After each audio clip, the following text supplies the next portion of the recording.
part of the Press Play Podcast Network. Look up in the sky. It's a bird. It's a plane. This is Jason J. Lewis, the voice of Superman on Justice League Action. This is Mark Wade, writer of Superman Worldwide. You're listening to The Krypton Report.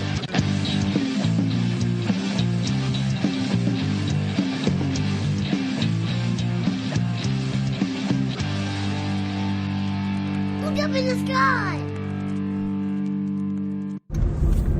Hello, faithful listeners. I just want to throw out this. Recently, not too long ago, I started a series where I was talking about Justice League New Frontier. And I was going to do that as my own special kind of commentary on the comic and reviewing everything. But I've decided that episode will kind of live in its own world, because with the writer's strike and everything that's going on and so much production on everything on halt, we're going to put a lot more of a focus on trades, graphic novel review, and things in the upcoming year, as there will not be any new shows, series, movies being produced next year.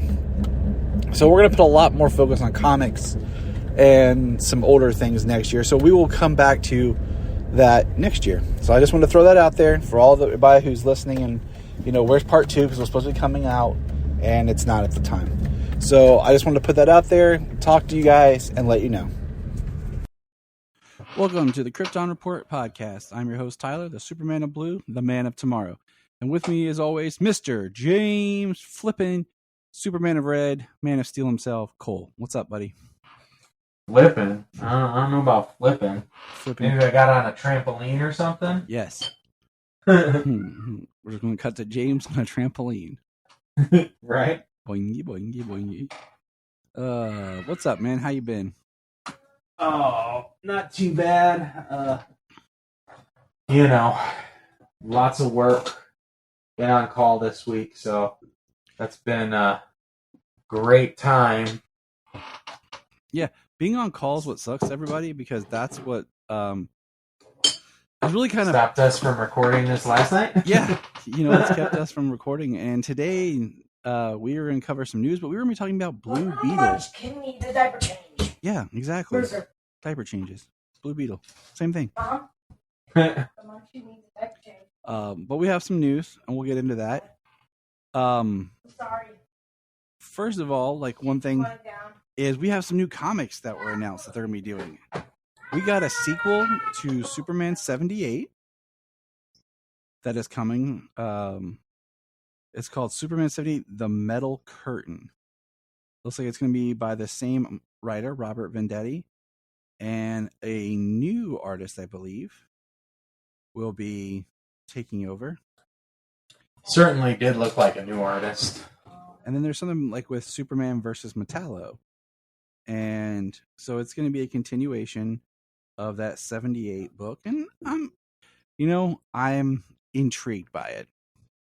The other day, Brian asked us what we liked better, the Batman 89 or the Superman 78, and I had pause about it.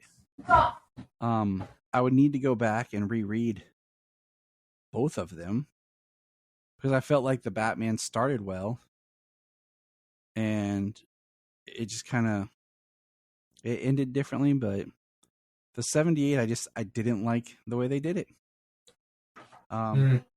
I mean, the 78, he had the voices down. They all sounded like they could be the same characters that we got from 78. The way the story kind of took its turns and the way it ended. Mm-hmm. I mean, I just didn't like leaves a little bit. Yeah, I just didn't like where the story went with, Kandor and all that stuff. So I just, it was okay. Is it better than Superman 3, the movie? That's the question you have to ask yourself. And I kind of lean towards yes, but I like Superman 3. It's a horrible movie. It is, but I like it. It's okay to like bad movies. It is. But then we're from Samuel Hamm. We will be getting in Joe Quintos. I'm not going to try it anymore. We are getting another Batman 89 Echoes, which will be due out in November. And this looks like it'll be returning, to the Tim Burton style universe, the Keaton style Batman universe. But we're going to be tackling Scarecrow. Ooh. Kind of like Batman Triumphant, eh? That should be an animated movie. And then DC announced Batman Santa Claus Silent Night. That's night with a K. And that'll be coming later on.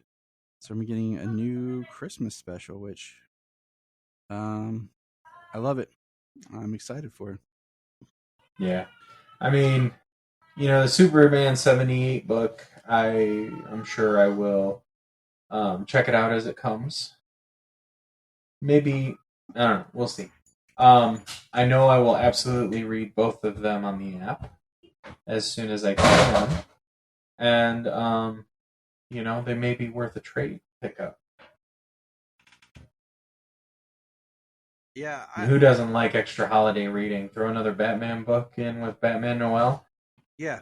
I mean, Batman Noel is great because, I just hope that whatever this new book is, if it's like a self-contained, because, I have individual issues of different, Christmas theme stuff. And then there's like some DC trades, but none of them are like a one-stop shop, They're all like these little individual small tiny stories and not an actual whole story. So it'll be cool. I hope that this is like an actual story. So yes sir.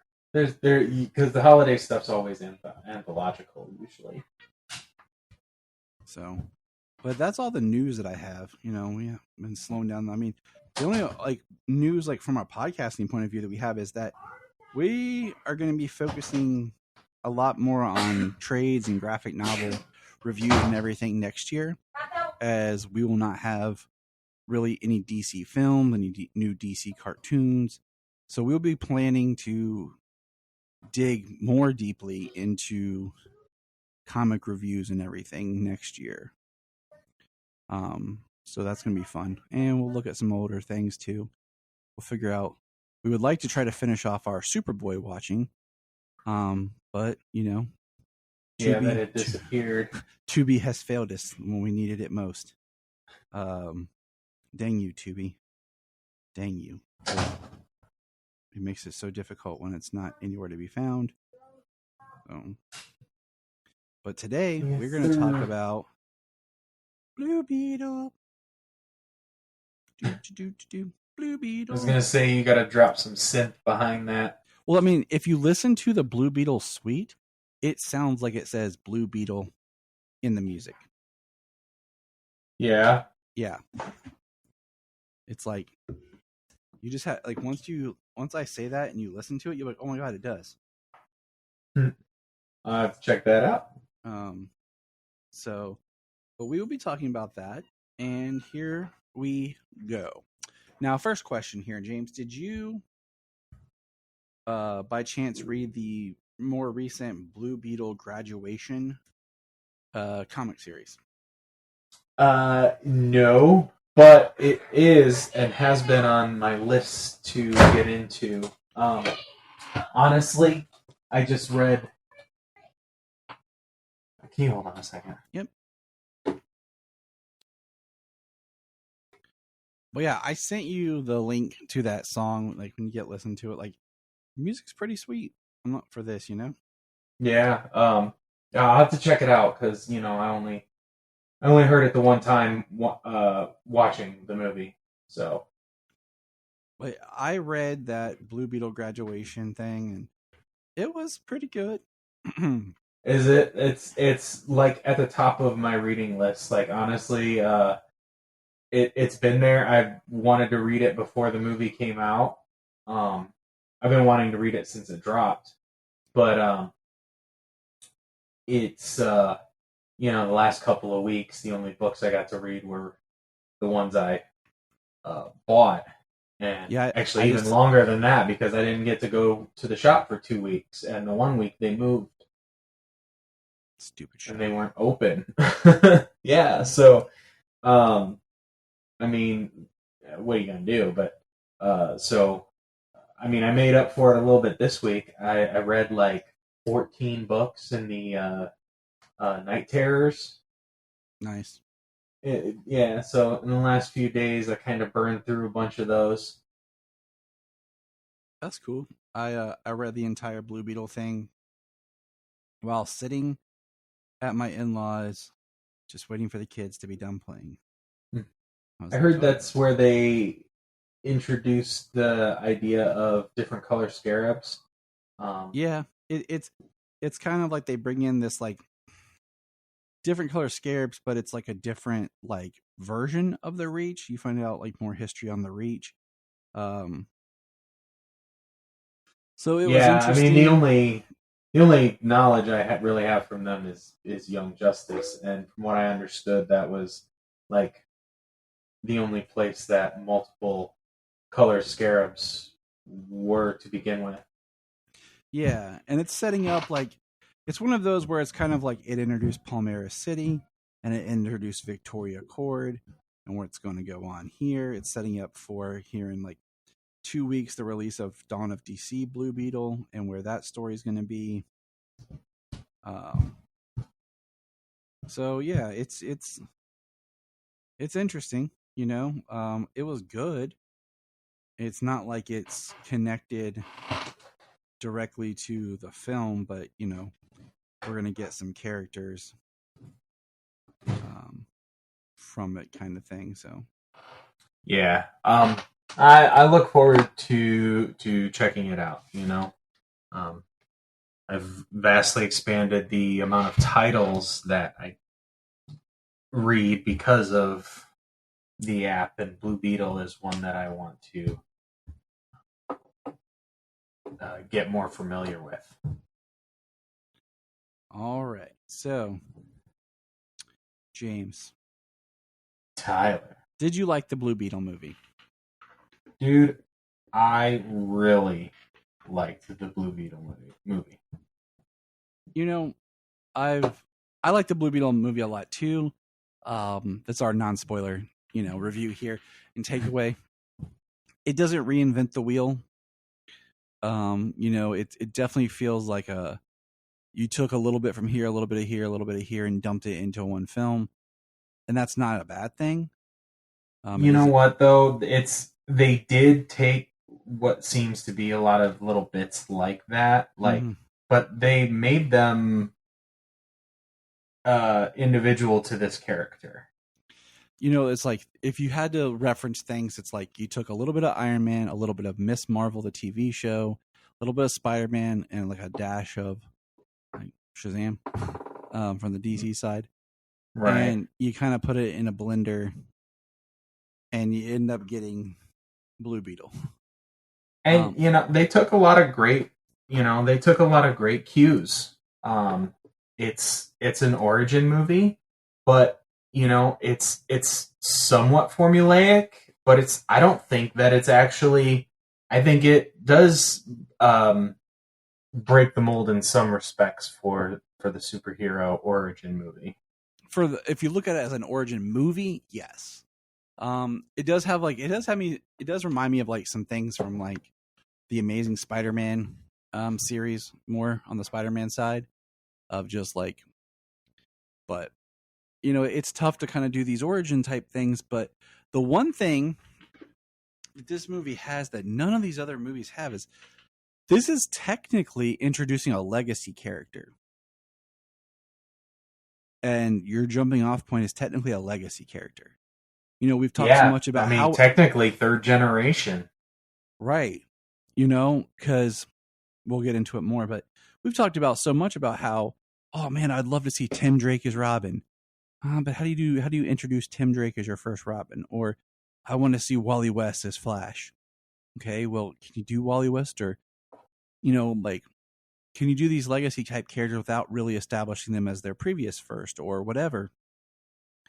And with Blue Beetle, they find a way to like introduce this new Blue Beetle while also telling us the backstory there used to be a different Blue Beetle. And the family aspect is a big part of this. I really enjoyed it. Took my wife and the kids and Brian. He showed up and met us up there, so we watched it with him. And it was a really fun time. We all enjoyed the film. What's funny is I listen to people talk about the scene where Jaime first transforms and it being like this scary thing. Didn't phase my kids a bit. Like, they both left and was like, we went grocery shopping afterwards and Sailor's running down the aisle like, I'm Blue Beetle. So I think that's the joy of this film, is it is one I can bring my kids to, and it's more family oriented, family focused. And I think a lot of critics and people who review these things forget that everything cycles. And, there's a lot of similarities, say, to like Iron Man. Okay. Iron Man came out 15 years ago. Yeah, my kids might sit down and watch it.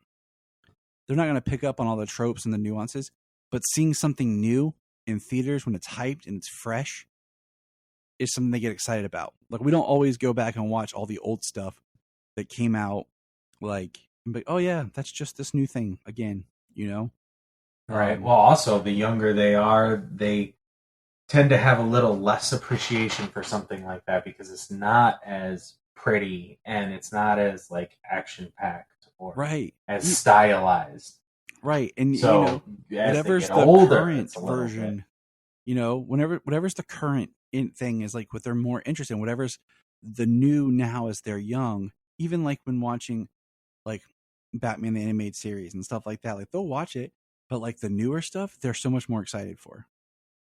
So I feel like that's kind of what helps people. Like Blue Beetle is such a good movie to kind of get you into comic book superhero type films, and as a jumping off point, and it's a fresh character too. It's not one that we've seen a lot.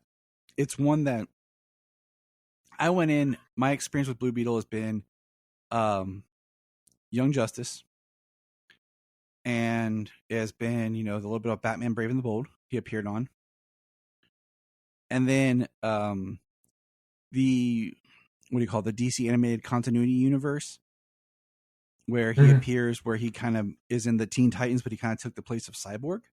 Because Solomon and I ended up watching Teen Titans versus the Justice League the other day, just to kind of watch some more Blue Beetle and stuff together. And then we're going to watch the Judas Contract. And, he kind of fulfills the Cyborg role there, as Cyborg's part of the Justice League. So that's, really where... And then, of course, Injustice 2, the video game, Blue Beetle's there. Yeah. So that's really... And he's a rather newer character, being created in 06. That's still... It's been a little bit, but you know what I'm saying? Like, compared to some of these other characters that have been around forever. But I know, like, it's one of those, like, it was good. I didn't feel like it was pandering, or it had a message, but I didn't feel like it was too much being shoved like an agenda in my face. And all in all, like, I think it was a great time. I really left the theater enjoying it. It had a lot of heart, a lot of emotional feel. And I remember turning to Jania and I was like, you know what? This is how you do a great superhero movie. The budget was only, they're reporting 104 million. And it's kind of like, that's kind of right around where Shazam 1 was. It was like 100 million. And I'm like, you can do these great comic book movies without blossoming to 200 and 300 million. Right. Especially with like people's first outings and stuff. Like their first solo outing. And I'm just like, it's like, if you do these films, like, and you're smart with your money, it's like you can make them successful and not completely destroy your budget and make them almost impossible to make their money back. Yeah. I mean, what are you going to do when the brand's been mismanaged for, freaking 30, 40 years? So I think, repeatedly, over and over and over again. We've seen it happen. My thing with Blue Beetle is I kind of wish they had like backdoor marketed this more, and like, in Shazam or in Flash had like a post credit, like tiny little scene. Do you remember Captain America, the first Avenger one. Did you see it in theaters? Yes, I did. Do you remember what the second post-credit scene was? Wasn't it just the trailer? It was a trailer for the Avengers. Yeah. It was a surprise trailer for the Avengers. Like, it wasn't like a full-on trailer, but it was like a trailer. You know, it was scenes cut up into like a little thing promoting the Avengers. And I thought about, like, man, wouldn't it have been cool if, like, at the post-credit scene of, say, like, The Flash, there was like a scene from Blue Beetle. And it was like the next DC film. Like this little like 2-minute thing. Because people, or even like, you know, it doesn't have to be one of those scenes that connects it to you, but just something where you're promoting it, because going into this, we had the theory, the idea, like, this is going to be a good movie, but it's not going to burn up the box office. It's being released right as kids are going back to school. The character's not that well known. They're not really promoting it. Like, they blew their marketing wad all over with The Flash. And they barely, like, there's no merch for Blue Beetle. We found Walmart had kids' t-shirts for Blue Beetle. And when we found them, kids and I went back. They had 2 left. They were luckily in a size the kids could wear, and I bought them. But they haven't got any more in. The only, like, toys that they've come out with for Blue Beetle are the McFarlane. And I have my one McFarlane Blue Beetle because I always buy the movie figures. And that's it, man. Like, there's no push. Like, there's no fast food tie-in, which, you know, could have been funny with the fact that we have Big Belly Burger referenced in this and everything. Like, there could have been a Blue Beetle Hardee's thing or what. I don't know. I'm just saying, like, they're just like, they just kind of released this. Like, hey, here you go. And, you know, we had talked about before, like, what if they had just saved this, released it next year as like the only DC thing and built up the hype? And part of me wishes they had. And we'll get into more of the details about the film here in a moment. But, you know, the thing is, I sat down, Brian and I were talking about this, and I ranked it in my DCEU. But then I was like, it's not really a DCEU. It's going to be that weird outlier movie until they decide if they're going to keep Jaime and put him in the new DC universe. Yeah, like, I mean, we can talk about this. I think it's minor spoiler, as it were. He does bring up character names. There are a lot of heroes who exist in this DC universe, but all he does is reference names. It could exist in any DC universe. Exactly. And that's the thing, is like, it's non-specific at this point. Every reference that's in here to a DC character is just generic name. You get the Flash in Central City, Batman, Superman in Metropolis, right? Yeah, he says Superman can fly. I can fly. I'm not Superman. Or how does Superman fly? They reference Jaime went to college in Gotham, so he's got the Gotham Law hoodie on. Yeah, and we see a LexCorp building. And I didn't see it, but I heard somebody say it, that there's an Ace Chemicals sign or building or something. So all those are just the basic things that you would put in if you're building a DC universe. So this could really fall anywhere. The one thing I will say is I did hear that there was supposed to be an audio cameo by Ben Affleck that James Gunn had removed. So I heard that one place. Take it with a grain of salt. But other than that, like, so it's going to be either that movie they kind of leave behind or they move forward. And I will say this. This isn't spoiled. This is my speculation. I had hoped that at the post-credit scene, wouldn't have been awesome is if... Now, I'll save that for the end. I'll save that for the end of our conversation. But any other thoughts before we get into spoilers? Yeah, I hear a lot of good things about the movie, a lot of positive talk about the movie, and I hope that actually gets to spread, and we see this movie have a little bit of legs. It doesn't even open in multiple countries like China and Japan and Australia until like September 14th. Which is so interesting because they announced that it's going to hit digital September 19th. Which is what I had seen conflicting reports saying that that's not the case. We'll see. Because, like, I guess that's... Because the kids asked me, like, oh, I want to see it again. And I'm like, so do I, but it'll probably be out September 19th because that's 30 days on a Tuesday. You know, on digital. I'm like, that's what it's been, you know? I was like, oh, okay. I'm like, well, you know, that's what's going to happen because, but, you know, having it not been released yet in certain countries does mean that word of mouth is what's really going to help this film, considering they were going to put, this was going to be one of the Max originals. And it looks so good. Like, they knew how to spend their money. They did. The suit is beautiful. It's practical. Like, it looks great.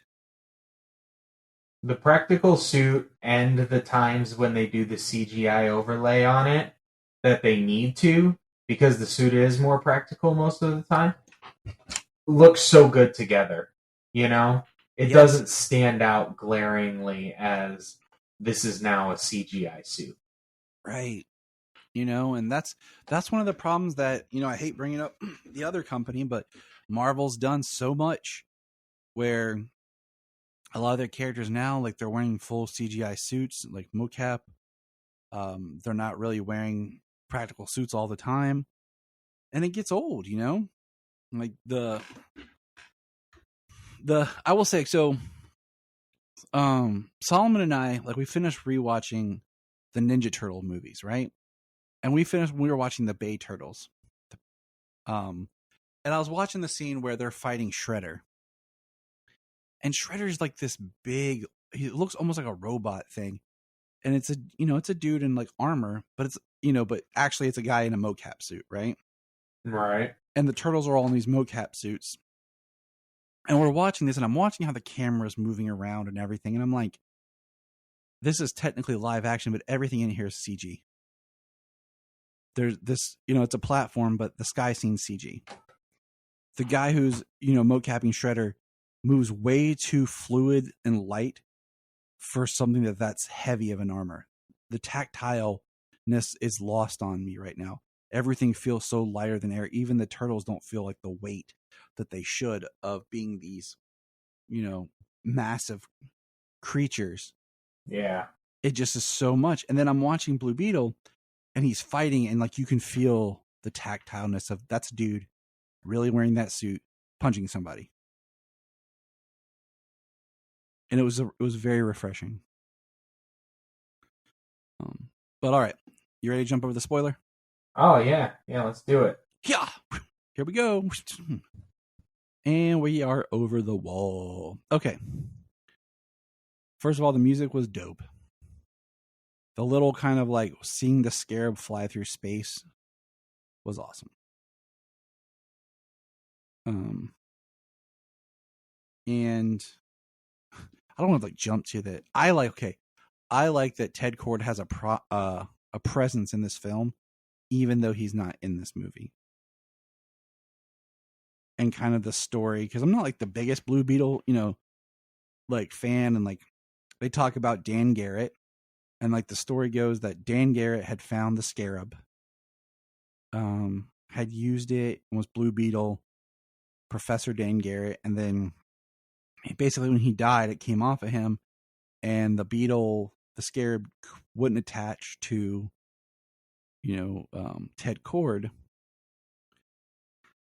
And so Kord made tech that mimicked and was inspired by the scarab. So he had the scarab and he had it hidden, and we find out and everything. Yeah. So I thought that was kind of cool to just kind of, this is the backstory, you know, right, of what the Blue Beetle is. Right. Yeah. I love the backstory. I liked how they gave us some of those clues and everything through the opening credits. That was pretty cool. And then some of the information that they got off the computer, and told him the history of Blue Beetle, the description of Ted Kord and like his ADHD and the way that his Tech was like very, very homemade. Mhm. Even being a billionaire, very homemade tech for a lot of his things.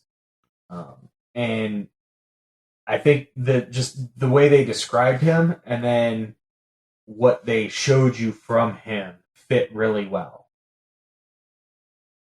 So I want to talk about Ted just for a minute because, like I said, it was built up in the movie and executed well. So one, I think something I had an issue with was Victoria. I would like a little bit more about their history. Because I feel like Victoria Cord was way too old to be Ted's sister. I mean, I suppose she's definitely the older sister because she it's kind of alluded to because she makes the comment that her and her dad built the company from selling weapons, and then when her dad died, she left it to Ted. He left it to Ted, but she felt that it was sexist because that kind of alludes to her being the oldest who should inherit it, but Ted being the younger one and him getting the company. You know what I'm saying? Oh yeah. They definitely talked about that. They definitely said the sexist remark as well. And that's what I'm saying. Like, it makes sense then for her to be the older one who would genuinely inherit it, and then him just getting it because. Yeah. So as soon as I said that, like, I started writing a whole scene in my head, like the opening scene for like number 2. We'll get my pitch at the end. But you know, I've listened to a couple of people review the film. They're like, "Oh yeah, it means like Ted Cord, like the Blue Beetle, like back in the '80s, man." And I'm like, that doesn't work. Right. That would make like Ted so old. Like if he was like the Beetle in the '80s, because okay, and he didn't have his daughter until he was like in his 50s. Right. You know, I'm sitting there thinking like, okay, if he was the Beetle, he would have been like what? We'll say he's in his mid 20s. In the 80s, that wouldn't really work, you know, because that's what he'd be in his 60s now. Yeah, you know? I mean, I never placed the time on. I started on this. I was like, for me and Brian were kind of like talking this. I'm like, Jenny's about 25, we'll say. Jaime's like what, 21, 22, they say? Well, they say he disappeared 15 years ago, and she hasn't been to her house since she was 8, so she's like 23 years old. See, there you go. See, look at that, James. Establishing timelines. I was gonna say, some of the stuff that they gave you was like super easy, but they didn't like actually establish like a date or anybody's ages. Because they like I said, they reference Jaime being like, I think 22. Because he just graduated from college. Mm-hmm. So he's like 21, 22. Which is older than usually what we get with Jaime. Usually we get him like right out of high school or in high school. So I thought, you know, just graduating college was cool. And like I said, the whole Ted thing is like, in my head, I kind of picture Ted being like 45.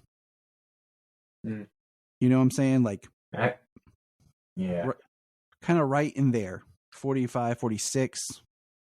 You know, I wasn't particularly concerned with Ted's age or Ted himself, because he's not really in the movie. No, but I have to figure out like where it stands and how it works. In the whole grand scheme of things. Because like you have, you know, his sister took over the company. His daughters, you know, he's a presence in the film without actually being in the film. Because like I said, once again, this is a legacy character story as it develops, you know? So it is an origin story for Jaime, but there is this overarching legacy that was left that he's picking up. So, in which I appreciate the history and the legacy that we get from the film. And you know, commonly to my understanding of the history of the character in multiple mediums is Ted Cord is usually missing and or dead when Jaime gets the scarab. Yeah.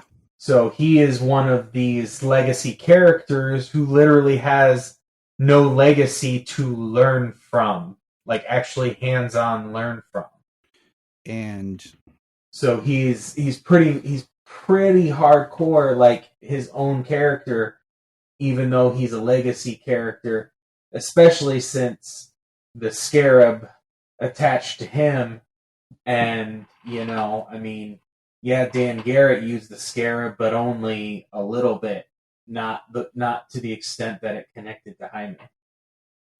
So let's now, like I said, I just wanted to get that out because we get Jenny as like the the young daughter, and she's conflicting with her aunt who's old enough to be her grandma, and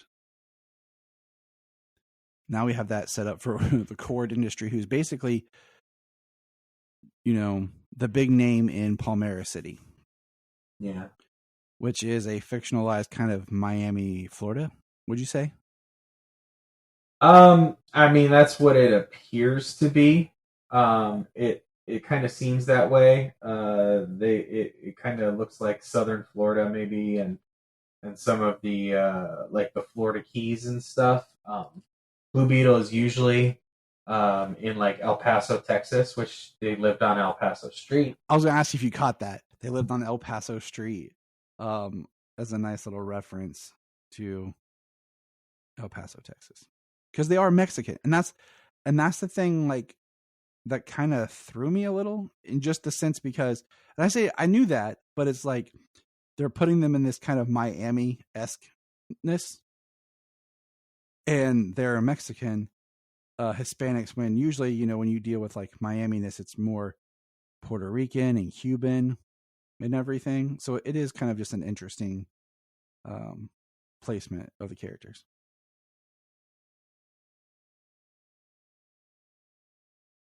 I was actually unaware of Palmyra City's existence because it just got introduced in the comics, and I haven't read those yet. I what do you call it? I saw the interview with like the director talking about wanting to give the Blue Beetle kind of their own city, much like, Batman has Gotham and Superman has Metropolis. They wanted to give Blue Beetle his own city.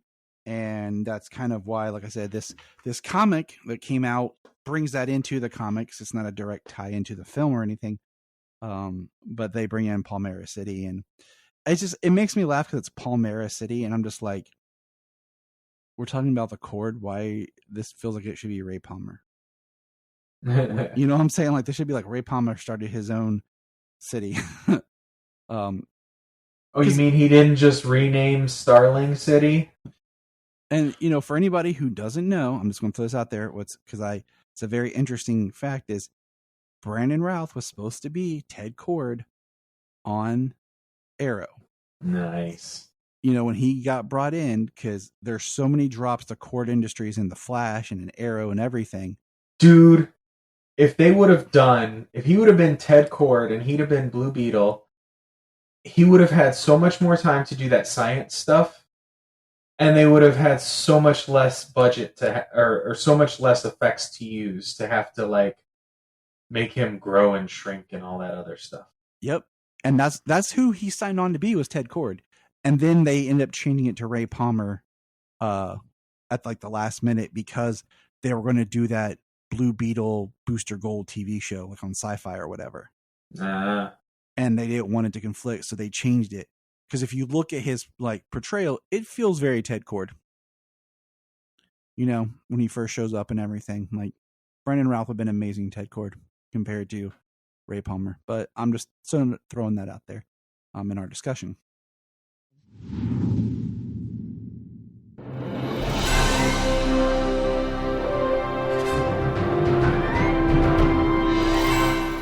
What's up, everybody? Chase Smith here from the Chase Smith Podcast and Cavs on the Break NBA Podcast. And I'm JD, host of the Hyman Podcast, part of the Press Play Podcast Network, and we are super excited to bring you a brand new show starting next Tuesday, the Fanfare Podcast. The Fanfare Podcast is all about your favorite movies and our favorite movies and the best moments in cinema.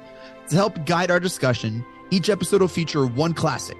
and we will grade this movie using a report card like scale A through F. We're going to be grading categories like acting, directing, cinematography, the score, and even the movie poster itself. And when we're not featuring a movie report card, we'll be sharing our movie rankings, franchise deep dives, actor and director interviews, and everything in between.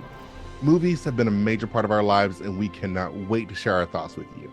Our premiere episode will drop Tuesday, June 27th, and JD and I will be reviewing Raiders of the Lost Ark in preparation of the release of Indiana Jones and the Dial of Destiny on June 30th, the 5th installment of the franchise.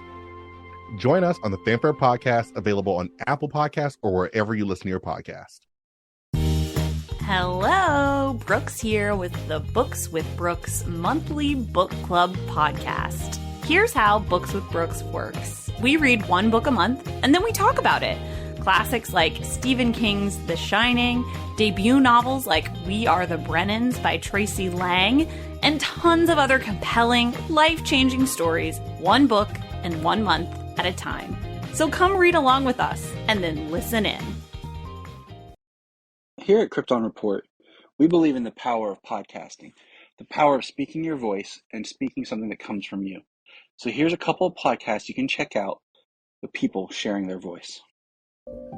I am Brian Peters, the creator and host of Gravely Amusing. For the past 30 years, I've studied the history of gods and monsters in pop culture and our world.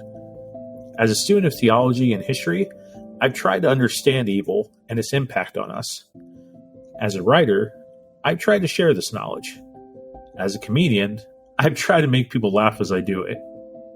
But as a man-child, I'm still that scared 7-year-old boy. Join me as I share the history of horror and sci-fi, discuss classic and modern pop culture, and share a creepy story or two. This podcast may scare you, it may horrify you, or it may leave you gravely amused. Listen to Gravely Amusing on Apple Podcasts, Spotify, iHeartRadio, and wherever podcasts are found. Follow us on Twitter at gravely_amusing or on TikTok at Gravely Amusing. Hi, I'm Taria Maynard, and this is my co-host, Jania Patrick. We're a couple of sisters in Central Ohio who created a podcast.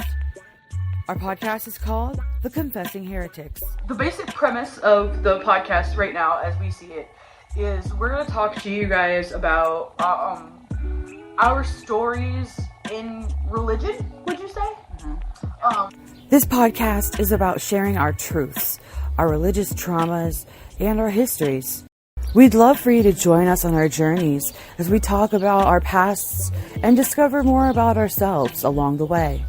We will be featured on Facebook, Instagram, TikTok, and YouTube. Just look for The Confessing Heretics. This is Dan Jurgens, and if you want to have a good time, keep listening to the Krypton Report.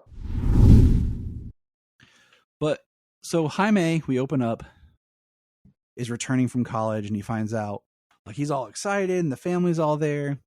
You know, we have Nana, his parents, his sister, his uncle Rudy, played by George Lopez. And they're all excited. You know, he's back. He just graduated, which kind of bummed me out because, like, did none of them make it to his graduation? Like, I know it was in Gotham, but, like, no one could go visit him? Well, I mean, when we find the state of things when he returns home, it doesn't seem like they could afford it. You know, his father had a heart attack. They lost the garage because of that, and now they're losing the house because they can't afford it. All while Jaime's trying to enjoy his tacos. But those tacos are good. Yep. And so he's like, you know, he's all pumped. He's like, I got a degree now. Like, I'll get a job. We can save the house. And, you know, we do that great, like, kind of cut to what we saw from the trailer of him standing there with the Mr. Reyes. And it's, you know, you find out it's his sister and him working in. Did you think they were at a hotel? It felt like they were working. It did feel. Yeah, that's what I was gonna say. You know what? It felt like kind of like a resort. And then we find out it's, you know, the Cord mansion because there's Victoria walking with her super scary bodyguard. Carapax. I could never quite pick up what his name was. Ignacio. Yeah, we'll just call him Ignacio. That works for me. Carapax. And we have this scene that I'm laughing because the dynamic between the Jaime and his sister reminds me of my kids. With Solomon being very much more like Jaime, and how much Sayla just is brass and does her own thing and gets him into trouble. So when she's like, "I'm taking in here, look out for me," I'm like, that is Sayla right there. She would so do that. Like, and it made me chuckle. But the thing is, we see Jenny standing up to her aunt, and Carapax goes to like attack her, and Jaime stops it. He says something, and of course he loses his job. But Jenny feels bad and tells him to messenger, and she'll hook him up, come by Cord Tower. And he like hesitates after they blast the cord before finding out she's Jenny Cord, which I thought was pretty funny. Yeah, they're cords, they're dicks. Like, hi, Jenny Cord, and we're not all dicks. So, but of course, he goes to get the job, and she steals the scarab, puts it in a big belly burger box, and tells Jaime to watch it and protect it. Don't open it. Don't look at it. Don't touch it. And of course, he takes it home, tells his family, and what did they do? They open it. Start chanting for him to open it. And that's like, that's the setup. That's your beginning point. And we have the scene, Jaime opens it, and the scarab comes to life. We saw where a scientist was like trying to copy this scarab's coding or something, and Jenny touches it and everything, and the scarab doesn't open. Yeah. But when Jaime I was gonna say, what we see is Jenny touches it, and she takes it, and it doesn't open. Then his sister is the one who grabs it out of the box, and it doesn't activate. And I'm trying to think who grabbed it next, if it was his dad or Rudy, and then he grabbed it, and he was looking at it, and that's when it lit up and started moving.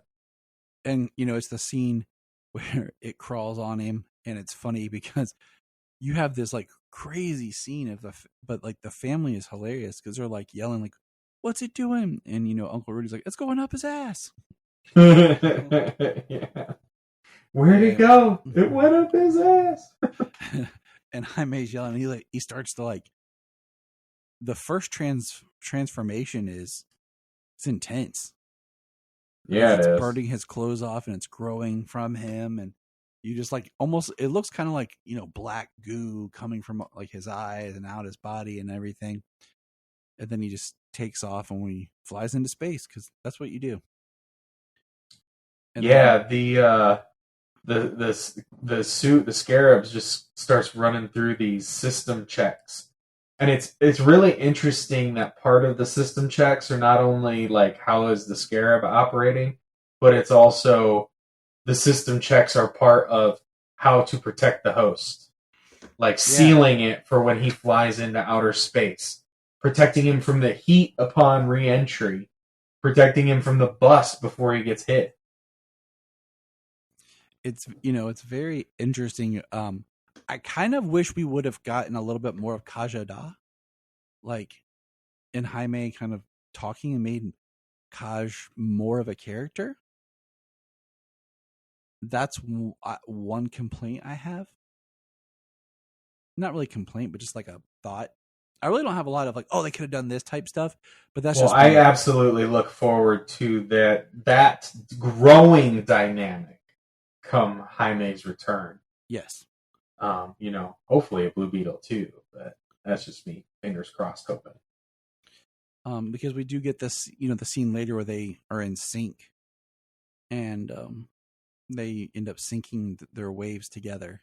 And I think that was a great scene, but it would have been really cool if we would have got a little bit more from Kaj, because, one of the things that we see is when Jaime enters any type of battle, Kaj is very much like, kill him.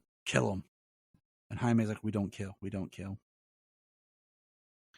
and that quick changes at the end, but it's part of like their story, and I wish we had got a little bit more from that. But it looked awesome. Like the whole bus cutting scene was cool. The joke about the guys who just ate edibles, it's like, yeah, I think all mine just kicked in right now. They're like, yeah.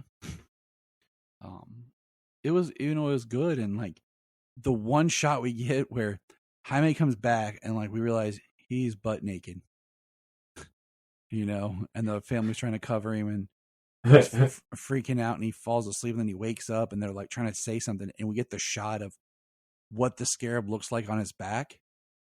It's pretty messed up. Yeah, it is. I thought that was pretty messed up, pretty awful looking. They I'm not sure which one they were more offended and grossed out by, his webbles or his scarab in his back. Because like usually we just see the scarabs like attached to somebody's back, but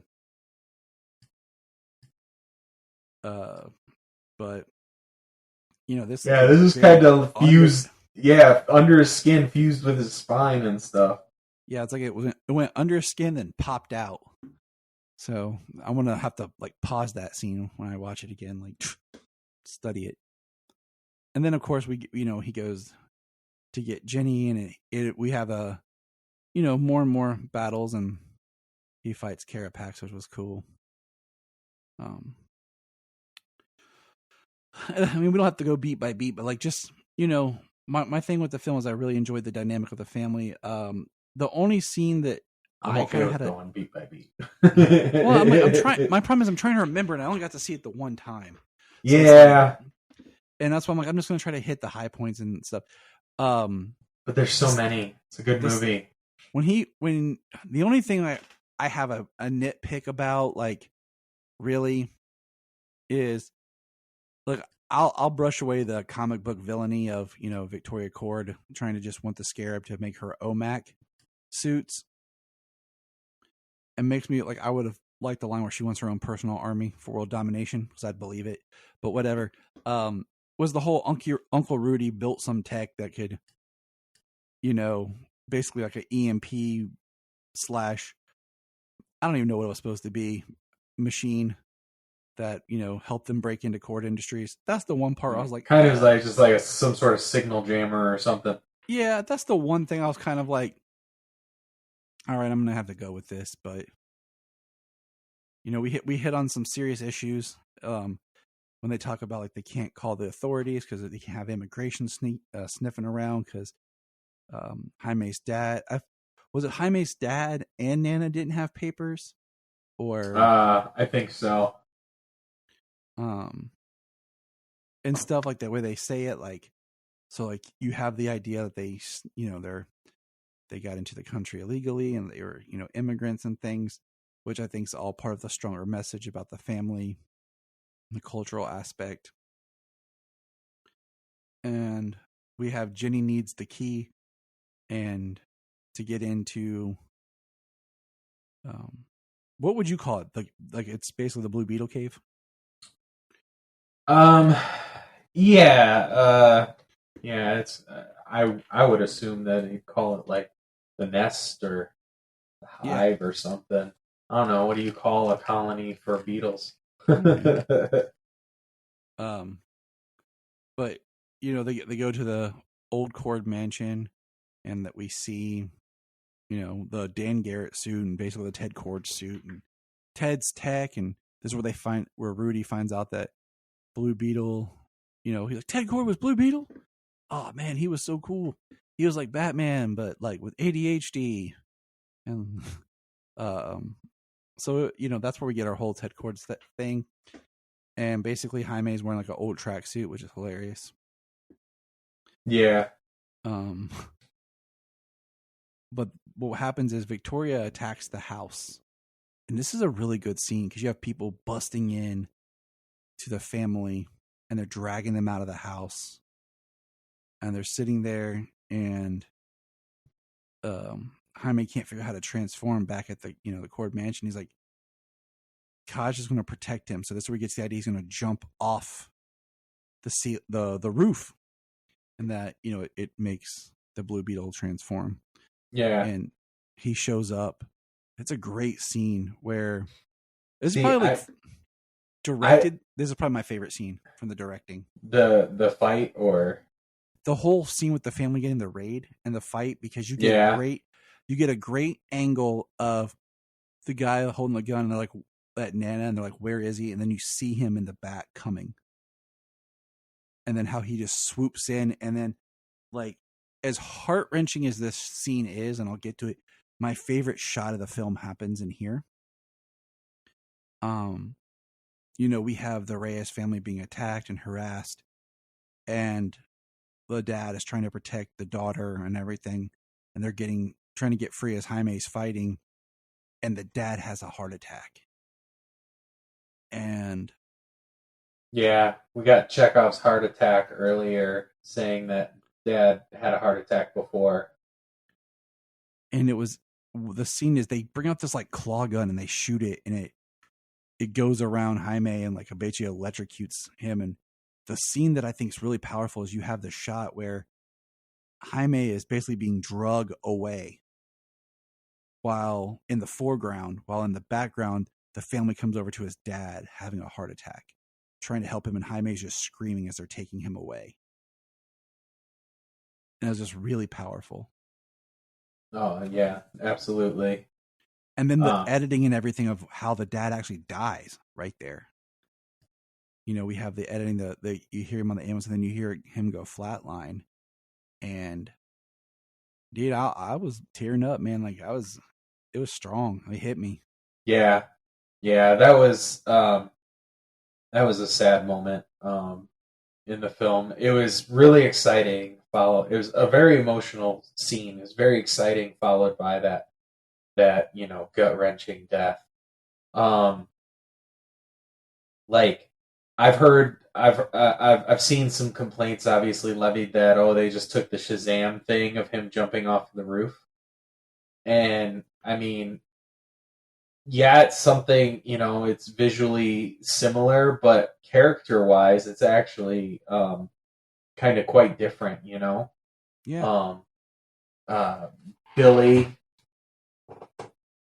gaining the confidence in himself after being, kicked so low in that moment to go protect his family.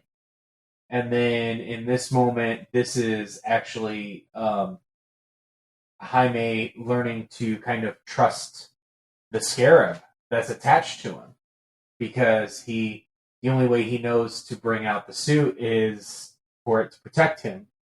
So he trusts that that's what's going to happen when he jumps off of that building.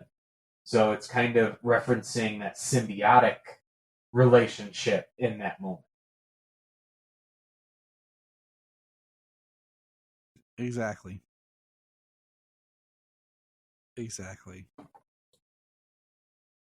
And so, the action scene is great with him fighting there, and that's kind of like your midpoint. And then the next big thing is the family are going to go save Jaime. I was going to say, that's like the kickoff of the third act there. Yeah. I'd say our midpoint would probably be right after the Carapax fight, the first time he fights him. Right after they steal the watch. Yeah, but usually you have to have the all is lost moment in the mid, like to start your third act, and that's kind of what this is. Yeah, because this is when he gets beat. Your middle fight scene is usually when the hero gets beat. So it's not, I guess, not your midpoint of the film, but like I was gonna say, well, his last two fight scenes he got beat, because when he fought Carapax before that, he was trying to crush his head. He was gonna kill him, and Rudy whipped his machine at him off the back of his truck. But he had Carapax till he decided not to kill. You know what I'm saying? So Kajida had Carapax. True, and that's a big thing. Is like when it's kind of just Kaj controlling Jaime's body, and then he builds into they're together. And I think it's interesting because of how much Jaime is like, we don't kill, But when they go to save Jaime and Nana, pulls out the gun, and we find out Nana was like a revolutionary in the Congo, or not the Congo, but some Central American state, country, whatever. Mexican revolutionary, and and Uncle Rudy's piloting the Bug or the big Beetle ship. They're just plowing people down. Like the Beetle steps on somebody and drags them. Like they don't even care about killing. They're just like, bring it. Yeah. Nana, I think you also get the choice when you are wielding that amount of power and you're that invulnerable. Mm-hmm. You kind of get a little more of that choice, Yeah.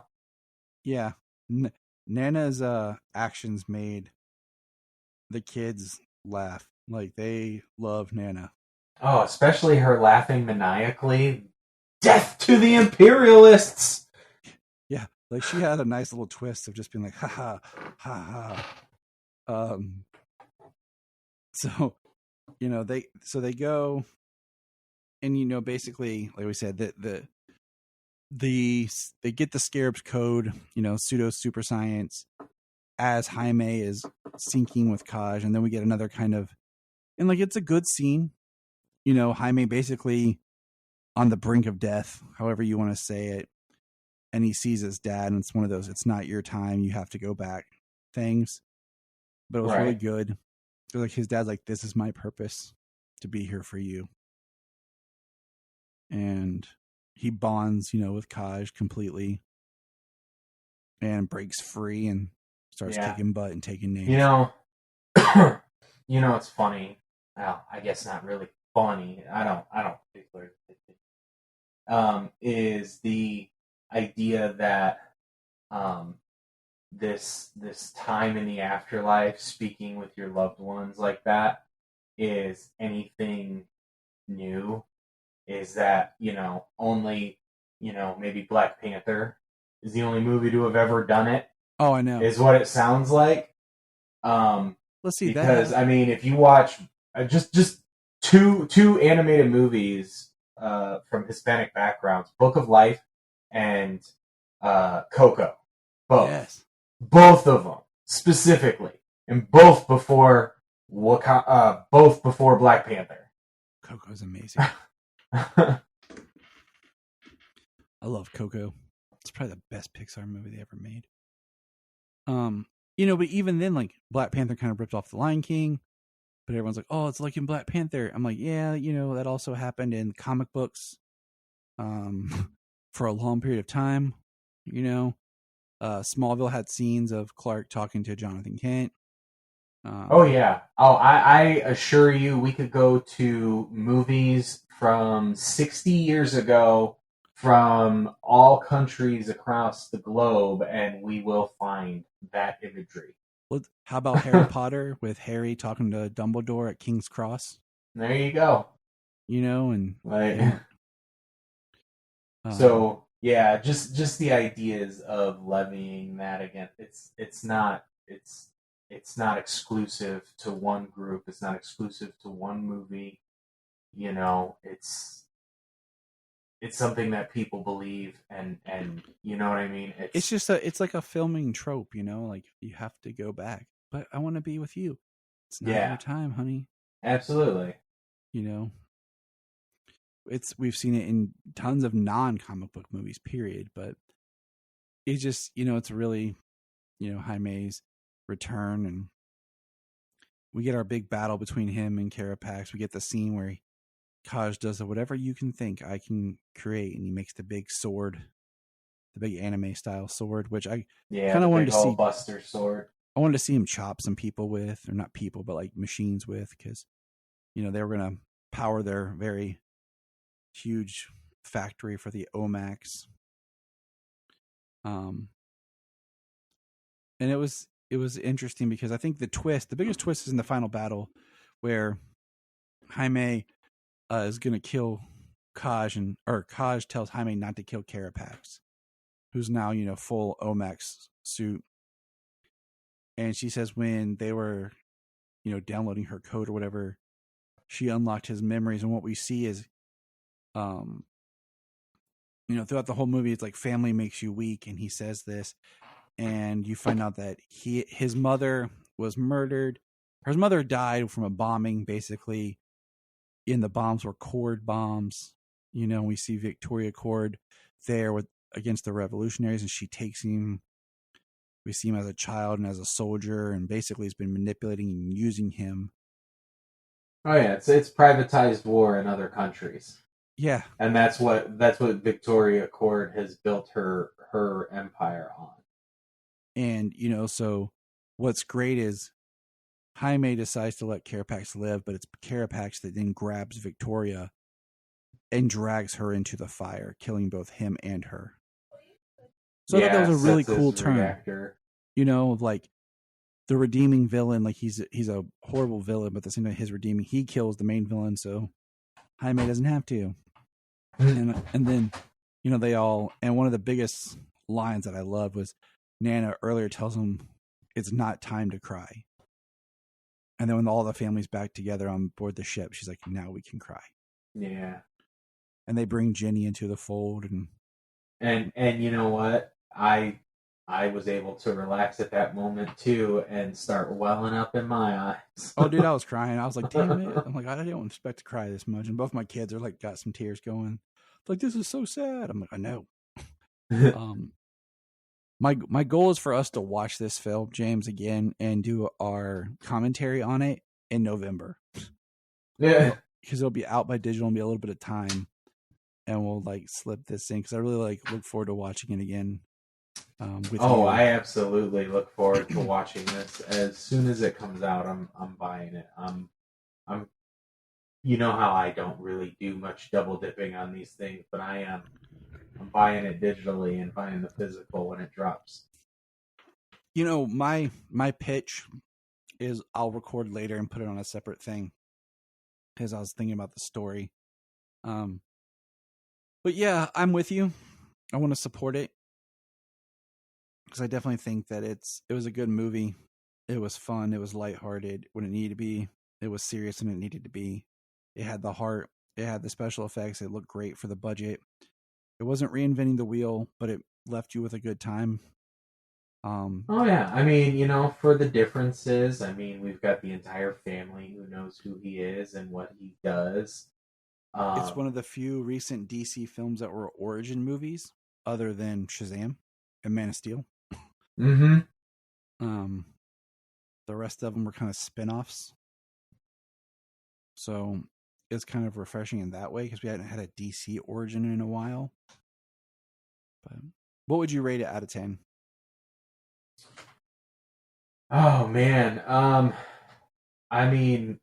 honestly, I didn't think about it, but I would have to say at least a solid 8.5. I enjoyed it from beginning to end. We said it doesn't reinvent the wheel, but it breaks a little bit of it breaks some tropes. His family knows who he is. His family helps to save him. He has this symbiotic relationship with Kajida, and they actually learn from each other, grow from each other. You have this family and the cultural aspect. Yep. And, we kind of, as a family... Which I felt at home with. I grew up, my entire, all my half-siblings, my stepmom, everybody on that side of my family, I grew up with them since I was 6 or 7 years old. So it's been my whole life. That's how we were growing up. We were always close to all of our extended, our family, our cousins, our grandparents were always together as much, even though we were separated as much as we could. So it felt. When you go to Hispanic holidays and parties and stuff,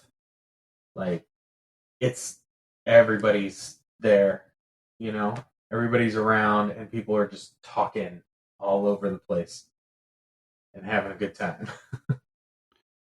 Yeah, we kind of rated the movie around an average because Jania really loved it because she loved the whole family aspect so strong. The kids really enjoyed it, and that's what's important to me is that's how you're going to breed the next generation of fans.